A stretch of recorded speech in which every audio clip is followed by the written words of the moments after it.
আজকে থেকে ধরেন লক্ষ কোটি বছর আগে, কত কোটি বছর আমরা জানি না, আল্লাহ রাব্বুল আলামিন একা ছিলেন। একা তিনি সর্বপ্রথম সৃষ্টি করলেন আরশে আযীম। কি সৃষ্টি করলেন? আরশ আল্লাহ রাব্বুল আলামিনের একটা এমন স্বতন্ত্র সম্মানিত একটা সৃষ্টি, যেটা সবচেয়ে বড় সৃষ্টি, এর চেয়ে বড় কোনো সৃষ্টি নাই। এমনকি কিয়ামতের মাঠে এই আরশের ছায়া আল্লাহ রাব্বুল আলামিন 7 শ্রেণীর মানুষকে ছায়া দিবেন। সুবহানাল্লাহ। ওই 7 শ্রেণী সম্পর্কে আমরা অন্য হাদিসে পড়ে নিব, অনেকে হয়তো জানেন। আরশ সৃষ্টি করার পরে আরশটা ছিল পানির উপরে। কোথায় ছিল? পানির উপরে। সূরা হুদের মধ্যে আছে। আমি শুধু রেফারেন্সগুলো আপনাদেরকে সূরাগুলো বলে দিব, বাসায় গিয়ে আপনারা পড়বেন। প্রত্যেকটা আয়াত কিন্তু এখানে ধরে ধরে বলার সময় নাই আর কি আমার কাছে। তো আরশটা ছিল পানির উপরে। এরপরে আল্লাহ রাব্বুল আলামিন আসমান এবং জমিন সৃষ্টি করেছেন 6 দিনে। পুরো মহাবিশ্ব আল্লাহ রাব্বুল আলামিন সৃষ্টি করেছেন কত দিনে? 6 দিনে। ফি সিত্তাতি আইয়াম, 6 দিনে। তো এখন সৃষ্টি করার পরে আল্লাহ রাব্বুল আলামিন কলম সৃষ্টি করেছেন। কি সৃষ্টি করেছেন? কলম। ইলমের সাথে যে কলমের সম্পর্ক, এটা একটু পরে আরো ক্লিয়ার হবে আপনাদের কাছে। আল্লাহ পাক কলম সৃষ্টি করে বলেছেন উকতুব, কলম তুমি লিখো। কলম তো আমাদের সংজ্ঞা মতো জড় পদার্থ, তাই না? হ্যাঁ। তো আল্লাহ পাক বলছেন কলমকে তুমি লিখো। তো কলম কথা বলছে, মাযা আকতুব, আমি কি লিখব? আল্লাহ পাক বলছেন লিখো, কিয়ামত পর্যন্ত যা যা হবে সব লিখে ফেলো। এরপর আল্লাহ রাব্বুল আলামিন লাউহে মাহফুজের মধ্যে একদম from the very beginning till the last day of judgement প্রত্যেকটা কথা লাউহে মাহফুজে লেখা আছে। এমনকি আপনার কার সাথে বিয়ে হবে সেটাও, কয়টা বাচ্চা কাচ্চা হবে সেটাও। তাই এত অস্থির হওয়ার দরকার নাই, রিজিকে যা আছে আসবে ইনশাল্লাহ। লিখা যদি হয়ে থাকে আসবে না? আসবে ইনশাল্লাহ, সবর। তো এই জন্য মুমিনদেরকে বলা হয়েছে তোমরা কখনো হতাশ হবে না, কারণ তাকদির লেখা হয়ে গেছে, হতাশ হওয়ার কোনো কারণ নাই। একটা প্রবণতা আমরা সমাজে দেখছি আত্মহত্যার। ইয়াং জেনারেশনকে আমরা নসিহত করব যে ভুলেও নিজের জীবনকে বিসর্জন দিতে যাবেন না। আল্লাহ রাব্বুল আলামিন আপনাদেরকে সৃষ্টি করেছেন তার ইবাদত করার জন্য এবং তার জমিনে তার দিনটাকে প্রতিষ্ঠা করার জন্য। হেলায় খেলায় আপনার জীবনটা নষ্ট করবেন না, ঠিক আছে ভাই? আল্লাহ বোঝার তৌফিক দান করেন। তো কলম সৃষ্টি করার পরে কিয়ামত পর্যন্ত সব লেখা হয়ে গেছে। এখন আমাদের এই পৃথিবীতে তো মানুষ ছিল না, ছিল? এদিকে মনোযোগ দেন। এই পৃথিবীতে কি আগে মানুষ ছিল? এই পৃথিবীতে আগে কি ছিল তাহলে বলেন? হ্যাঁ, মাশাআল্লাহ। এই পৃথিবীতে আগে কি ছিল? এখন ওরা নাই? সবার সাথেই কিন্তু একটা করে আছে। কমপক্ষে কয়টা করে? সবার সাথে কমপক্ষে একটা করে। আর কোন কোন জায়গা আছে যেখানে জিনের বড় বড় আকড়া আছে। পৃথিবীতে যে জায়গাগুলো থেকে ইসলাম বিরোধী অপতৎপরতাগুলো চলে, ওখানে জিনের আকড়া বেশি। আর কথা বুঝতে পারছেন? তো জিন জাতিকে আল্লাহ পাক ধ্বংস করে দিয়েছেন তাদের পাপের কারণে, আল্লাহ দ্রোহিতার কারণে, অবাধ্যতার কারণে। এখন আল্লাহ রাব্বুল আলামিন ইরাদা করলেন পৃথিবীতে আমাদেরকে সৃষ্টি করবেন, মানে মানুষকে সৃষ্টি করবেন। আল্লাহ পাক তার সমস্ত ফেরেশতাদেরকে একত্রিত করলেন। ঘটনাটা কিন্তু খুব ইন্টারেস্টিং। আমি জানি এখানে ওলামায়ে কেরামও আছেন, তবে আমি সবার জন্য প্রযোজ্য হয় এমন কথা বলারই চেষ্টা করছি, কারণ অনেকে হয়তো এগুলো নাও জানতে পারে। তো আল্লাহ পাকের ভাষায় আমি যদি বলি, আল্লাহ রাব্বুল আলামিন বলছেন বা'দা আউযু বিল্লাহি মিনাশ শাইতানির রাজীম ওয়া ইয ক্বালা রাব্বুকা লিল মালায়েকা ইন্নী জাঈলুন ফিল আরদি খলিফা। হে নবী মুহাম্মদ সাল্লাল্লাহু আলাইহি ওয়াসাল্লাম, তুমি স্মরণ করো সেই সময়ের কথা যখন আল্লাহ তোমার রব সমস্ত ফেরেশতাদেরকে ডেকে বলেছিলেন যে ইন্নী জাঈলুন ফিল আরদি খলিফা, আমি জমিনে মানে পৃথিবীতে আমার খলিফা পাঠাতে চাই। কি পাঠাতে চাই? আরো জোরে বলেন। আল্লাহ পাক বলেননি পৃথিবীতে মানুষ পাঠাতে চাই, পৃথিবীতে নতুন কোনো মাখলুক পাঠাতে চাই। আমাদেরকে আল্লাহ পাক সম্মানের শব্দে সম্মানিত করেছেন, বিশেষায়িত করেছেন। আমাদেরকে বলেছেন আমরা আল্লাহর খলিফা, আমরা আল্লাহর খলিফা। এখন আমরা আল্লাহর খলিফা, কিন্তু পৃথিবীতে মানুষ খিলাফা শব্দ সহ্য করতে পারে। হ্যাঁ, কি অদ্ভুত না? এটা কোরআনের কি শেষের দিকে আছে না প্রথম দিকে আছে? সূরা বাকারার একদম শুরুর দিকে 3টা 4টা 5টা পৃষ্ঠা উল্টালে দেখবেন এই একটা আছে। তো কোরআন তাহলে শুরু থেকে কখনো খুলেও দেখেনি সে ব্যক্তি। প্রমাণ হলো এটা, সে খুলেও দেখে নাই, অথবা দেখলেও সে এড়িয়ে গেছে। আল্লাহ পাক আমাদেরকে বললেন যে পৃথিবীতে আমি আমার খলিফা পাঠাতে চাই। তাহলে আদম আলাইহিস সালামকে আল্লাহ পাক মুহাব্বতের শব্দে, সম্মানের শব্দে বিশেষায়িত করলেন কি বলে? সুবহানাল্লাহ, সুবহানাল্লাহ। আর খলিফা কাকে বলে এটা আমি আপনাদেরকে বোঝাচ্ছি একটা দোয়া থেকে, একটা দোয়া থেকে। এই যে গাড়িতে করে আমরা বাসা থেকে আসলাম বা যখন কোনো সফরে যাই, আমরা একটা দোয়া পড়ি, সুবহানাল্লাযী সাখখারা লানা হাযা ওয়া মা কুন্না লাহু মুকরিনিন ওয়া ইন্না ইলা রাব্বিনা লামুনকালিবুন। এতটুকু তো পড়ি নাকি? বা এগুলো পড়তে হবে? বইমেলায় এসেছি শুধু লেকচার শোনার জন্য না, ছবি তোলার জন্য না। আজকে জীবনটা পরিবর্তন করার নিয়াত করে যাইতে হবে, ঠিক আছে ভাই? বই প্রকাশ করা, ছাপানো, বিক্রি করা, লেখা, এর চেয়ে বড় কথা আমার জীবনটা ইলমের আলোয় আলোকিত করা। আমি বই লিখলাম ধরেন একটা, আমার মধ্যে সেই আমল নাই, লাভ নাই? লাভ আছে? আমি বই ছাপাইছি 100, 200, 500, 1000, আমি নিজেই আমল করি না, হবে? আগে আমল, আমল জরুরি। ইলমের সাথে আমলটা খুব বেশি জরুরি। আলেম তাকেই বলা হয় যে ইলম অনুযায়ী আমল করে। তাহলে আল্লাহ পাক বলেন লিমা তাকুলুনা মা লা তাফআলুন, তোমরা এমন কাজ, এমন কথা কেন বলো যে আমল নিজেরাই করো না?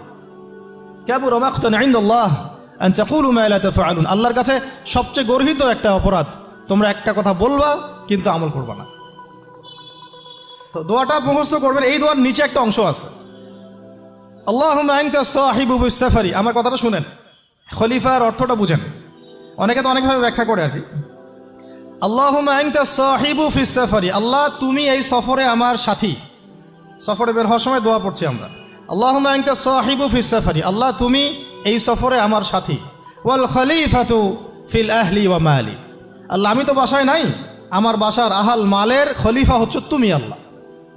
তাহলে খলিফা শব্দ দিয়ে কি বুঝলেন?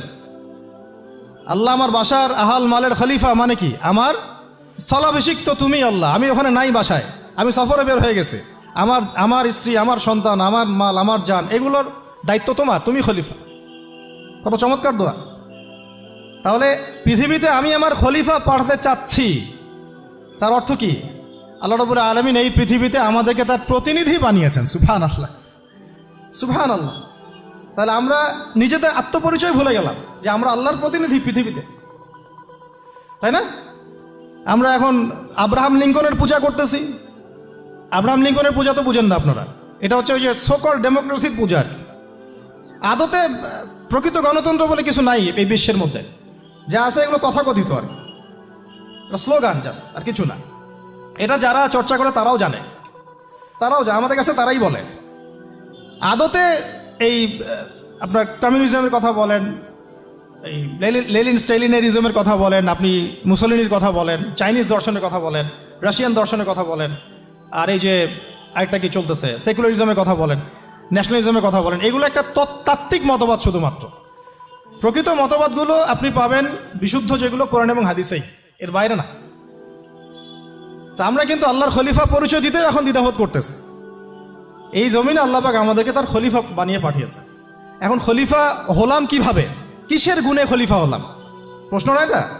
আমাদের কি 10টা হাত, 10টা পা, বেশি শক্তি ফেরেশতাদের চাইতে, যে আমরা খলিফা হলাম কিসের ভিত্তিতে আর কিভাবে হলাম? এটা শুনুন। আল্লাহ পাক বলছেন ওয়াল্লামা আদামাল আসমাআ কুল্লাহা, আল্লাহ বলছেন আমি আদমকে এই মহাবিশ্বের যত নাম আছে, নাউন্স, ইসম, সব শিক্ষা দিয়েছি। সুবহানাল্লাহ।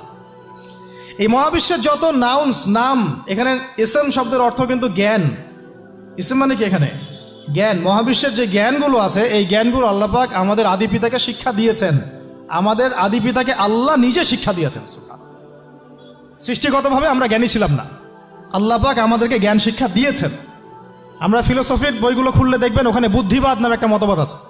মানে তারা বলে যে মানুষ সৃষ্টিগতভাবেই একজন বুদ্ধিদীপ্ত প্রাণী। এটা ভুল কনসেপ্ট। সৃষ্টিগতভাবে আমাদের মধ্যে জ্ঞান ছিল না, আল্লাহ পাক আমাদেরকে জ্ঞান শিক্ষা দিয়েছেন।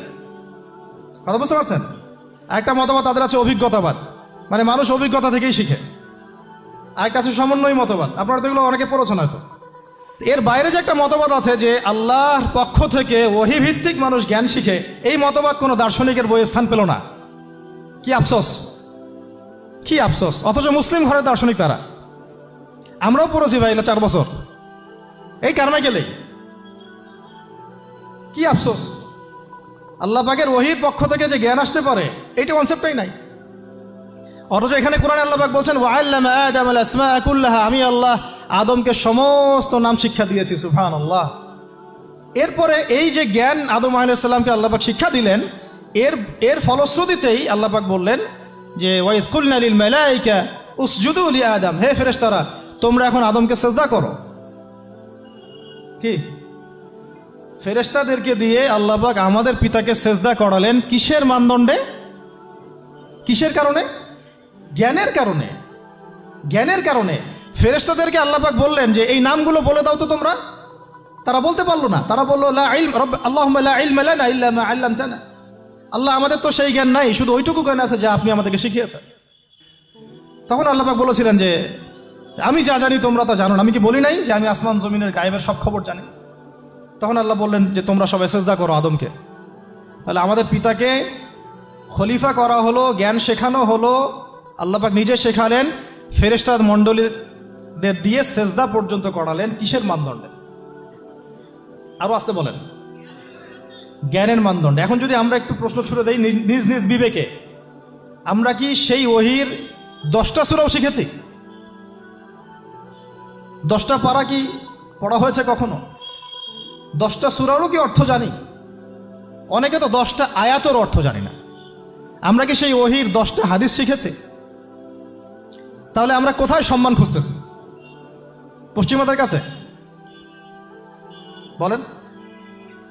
সত্যি সবচেয়ে আফসোস লাগে আমার একটা জিনিস, যে মুসলিমরা আমরা এখন আমাদের আত্মপরিচয় ভুলে যাচ্ছি, আর আল্লাহ পাক আমাদেরকে যেখানে সম্মান রেখেছেন ওইখানে সম্মান না খুঁজে আমরা অন্যের দাসত্বের সম্মান খুঁজতেছি। আল্লাহ আমাদেরকে বোঝার তৌফিক দান করে। এটা অজ্ঞতার কারণে হচ্ছে। আমাদের কাজ তাদেরকে সচেতন করা বা তাদেরকে মেসেজ পৌঁছে দেয়া। আমরা উগ্র পন্থা অবলম্বন করব, আমরা হিকমার সাথে প্রজ্ঞার সাথে মানুষকে বোঝানোর চেষ্টা করব, এগুলো বোঝানোর অংশ। এখন আচ্ছা, আরেকটা কথা আপনাদেরকে বলি, একটা কথা মাঝখানে মিস হয়ে গেছে। এই যে আল্লাহ পাক আমাদেরকে খলিফা করে পাঠিয়েছেন, খলিফার কাজ কি? প্রশ্ন না? আমাদের কাজ কি তাহলে? এই কাজটা আল্লাহ পাক আবার ব্যাখ্যা করেছেন সূরা সদের মধ্যে। কোন সূরায়? সূরা সদ। সদ নামে একটা সূরা আছে, সূরা ইয়াসিনের আগে পড়ে পাবেন। তো এখানে আল্লাহ পাক আরো একজন নবীকে তার খলিফা বলেছেন। সেই নবীর নাম দাউদ আলাইহিস সালাম। কি নাম? আর দাউদ আলাইহিস সালাম কিন্তু এই জেরুজালেম থেকে, যেখানে এখন ওই জায়নিস্টরা বোম্বিং করে আর কি, নিরীহ মুসলিমদেরকে হত্যা করে বিগত 70 বছর থেকে, ওই জেরুজালেম থেকে কিন্তু দাউদ আলাইহিস সালাম বিশ্ব শাসন করেছিলেন। তার পরবর্তীতে তার সন্তান সুলাইমান আলাইহিস সালামও কিন্তু ওখান থেকেই বিশ্ব শাসন করেছিলেন। আর এখনকার বনু ইসরাইল দাবিদার এই জায়নিস্টরা, তারাও কিন্তু ওই ফিকিরই করছে, ওখান থেকে তারা বিশ্ব শাসন করতে চায় এবং তারা মনে করে তাদের একজন মাসিহ আসবে, সেই মাসিহ আসলে তারা বিশ্ব শাসন করবে। আমরা সেই মাসিহের নাম জানি মাসিহুদ দাজ্জাল। কি নাম? এই দাজ্জালকে ওরা ওদের সত্য মাসিহ মনে করে, আমরা জানি হচ্ছে মিথ্যা ভণ্ড প্রতারক মাসিহ, অথচ ওরা মনে করে এটা হচ্ছে সত্য মাসিহ। এই জায়গায় তারা ধোঁকা খাচ্ছে। অথচ সত্য মাসিহ হচ্ছেন ঈসা আলাইহিস সালাম, যিনি আবার শেষ জামানায় আসবেন এবং তার হাতেই এই মাসিহুদ দাজ্জাল মারা যাবে এবং তারপরে পুরো বিশ্বে আবার ওই খিলাফা কায়েম হবে। ওই যে খলিফা, ওটা সারা বিশ্বে কায়েম হবে। এই টাউন হলও বাদ যাবে না ইনশাআল্লাহ। এটা মানুষ মানতে চাচ্ছে না, কিন্তু মানুষ না মানলে কি? আল্লাহ পাকের নকশায় সব আঁকা আছে কখন কি হবে। কে কে কল্পনা করেছিল যে আজকে আপনারা বসে এখানে দিনের আলোচনা করবেন? হ্যাঁ, কল্পনা করা যায় তো? যে শব্দগুলো আপনারা বলছেন এগুলো বললেই তো নাই গায়েব, তো এখন বলছেন। কেউ কি কল্পনা করেছিল যে হঠাৎ করে এমন একটা সময় চলে আসতে পারে? কেউ কিন্তু কল্পনা করেনি, আল্লাহ পাকের নকশায় ছিল। এখানে আমাদের একটা আফসোসের কথা, এখানে মাস্টার মাইন্ড আল্লাহ রাব্বুল আলামিন। প্রকৃত মাস্টার মাইন্ড কে? আমরা ক্রেডিট নেওয়ার প্রতিযোগিতায় ব্যস্ত হয়ে আছি এখন, কার কত ক্রেডিট নেওয়া যায়। এখানে একক ক্রেডিট পাওয়ার যোগ্য কেউ না, সমস্ত ক্রেডিট কার? আল্লাহ রাব্বুল আলামিন। এটা আল্লাহর সাথে গাদ্দারি করতে যায় না, তাহলে ভুল হয়ে যাবে। কারণ আমি বারবার বলেছি আপনাদেরকে, কোরআন থেকে একটা শিক্ষা আমরা শিখেছি, একটা কম যখন মাজলুম থাকে, দুর্বল মাজলুম জুলুমের শিকার হচ্ছে, আল্লাহ পাক সেই কমটাকে বাঁচান, কোনো না কোনো একজন ত্রাণকর্তাকে পাঠান, কোনো একটা সূরতে আল্লাহ পাক সেই কমকে বাঁচায় দেন। আবার যদি এই নিয়ামতটা পাওয়ার পরে ওই কম আবার এই জুলুম শুরু করে, আবার আল্লাহদ্রোহিতা শুরু করে, আল্লাহ পাক তার চেয়ে বড় জালেম চাপাই দিবে। কথা বুঝতে পারছেন? আল্লাহর সাথে গাদ্দারি করতে চাই না, আল্লাহ পাক আমাদেরকে বোঝার তৌফিক দান করে। কারণ খলিফার কাজটা কোথায় পাবেন, কোন সূরায় ভাই বলেন? সূরা সাদে আল্লাহ পাক দাউদ আলাইহিস সালামকে খলিফা সম্বোধন করে বলছেন, ইয়া দাউদ, কি চমৎকার আহ্বান, ইয়া দাউদ, হে দাউদ, ইন্না জাআলনাকা খলিফাতান ফিল আরদ। দেখো আমি আল্লাহ তোমাকে পৃথিবীতে খলিফা করেছি। কি করেছি? খলিফা করেছে। তোমার কাজ কি শোনো, ফাহকুম বাইনান নাসি বিল হক। বোঝার চেষ্টা করেন একজন খলিফার কাজ কি। খলিফা মানে আল্লাহর প্রতিনিধি, জমিনে যে দায়িত্বশীল, অন্য মানুষের উপরে যে দায়িত্বশীল, তার কাজ ফাহকুম বাইনান নাসি বিল হক, মানুষের মাঝে ন্যায় বিচার প্রতিষ্ঠা করবে, এটা তোমার কাজ। তাহলে এখন যারা আমরা এই জায়গায় আছি বা ভবিষ্যতে আসব, আরও কাল আগাতে থাকবে, সময় আগাতে থাকবে, নতুন নতুন নেতৃত্ব আসবে, সবার ফাংশন একটাই, ফাহকুম বাইনান নাসি বিল হক। আমাদের কাজ হবে মানুষের মাঝখানে কি করা, ন্যায় বিচার, বিচার ফয়সালার ক্ষেত্রে ইনসাফ করা, ন্যায় বিচার করা। তো ন্যায় বিচার তো এখন জাদুঘরে আছে নাকি? হ্যাঁ, কোনো কোনো ক্ষেত্রে আমরা চাই না যে ন্যায় বিচার জাদুঘরে যাক, আমরা চাই আবারও ন্যায় এবং সাম্যের সমাজ প্রতিষ্ঠা হোক। ইনশাআল্লাহ এরপর থেকে আমরা কোনো অন্যায় সহ্য করব না। ইনশাআল্লাহ এরপর থেকে আমরা কোনো জল্লাদতন্ত্র কায়েম করতে দিব না। আমাদের যা আছে তাই নিয়ে প্রতিবাদ হবে ইনশাআল্লাহ। কারণ এখনকার প্রজন্ম প্রতিবাদের ভাষা বুঝে। এখন যদি আপনারা আবার সেই প্রাচীন জুলুমের তন্ত্রে মন্ত্রে ফিরে যান, তাহলে আল্লাহর গজব চলে আসবে, বড় গজব। তো খলিফার কাজ কি ভাই? কি কাজ বললাম বলেন? মানুষের মাঝখানে ন্যায় বিচার প্রতিষ্ঠা করা। আচ্ছা, আরও আছে, আয়াত শেষ হয় নাই। আল্লাহ পাক বলছেন, ওয়ালা তাত্তাবিউল হাওয়া। আর ন্যায় বিচার করতে গিয়ে নিজের দাসত্ব মানে প্রবৃত্তির অনুসরণ করো না। ন্যায় বিচার করতে গিয়ে নিজের প্রবৃত্তির অনুসরণ করো না, মন গড়া বিধানের অনুসরণ করো না। আমার মামা, আমার চাচা, আমার খালু পার করে দিও না। প্রবৃত্তির অনুসরণ মানে কি? মন যাচাই তাই করো না। ন্যায় বিচার করতে গিয়ে আল্লাহ পাকের বিধান মেনে চলো। কারণ সূরা মাইদাতে আল্লাহ পাক বলেছেন, আয়াত নাম্বার 44, 45, 47-এ, ওয়ামান লাম ইয়াহকুম বিমা আনজালাল্লাহ ফাউলাইকা হুমুল কাফিরুন।